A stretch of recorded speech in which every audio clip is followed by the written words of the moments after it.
yung kalmado version ng the mic. Sabi nila, di raw nabibili yung pag-ibig.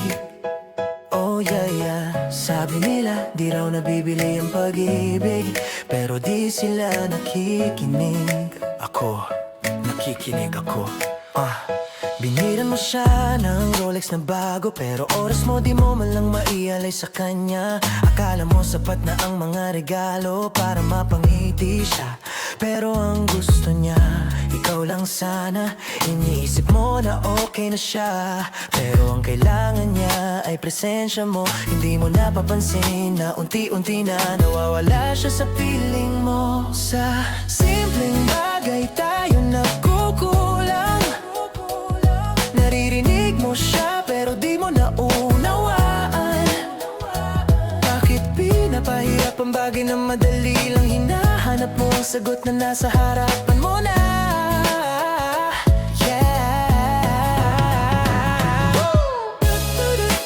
Binibigyan mo siya ng pera, pero oras lang ang gusto niya.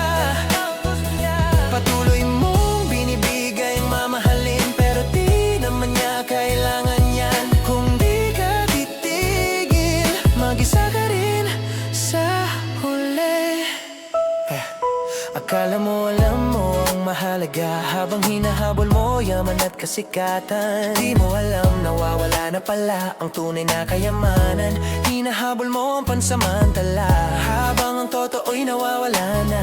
Hindi masukat ng pera ang halaga ng pagmamahal na iniwan mo na.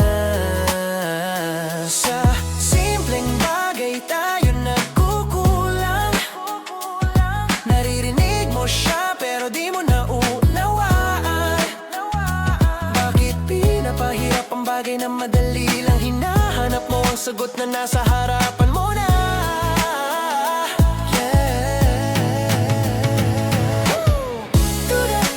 Binibigyan mo siya ng pera, pero oras lang ang gusto niya. Patuloy mong binibigay ang mamahalin, pero di naman niya kailangan yan. Kung di ka titigil, mag-isa ka rin sa huli. Tigilan mo na ang pagbili ng pag-ibig. Kahit anong halaga, di yan sasapat. May higit at higit sa'yo, pero ang oras mo yan ang kulang. Bigyan mo siya ng pansin, ibigay mo ang kailangan niya. Gawin mo ang simpleng bagay bago siya tuluyang mawala. Yeah, yeah, yeah. Yeah, yeah, yeah.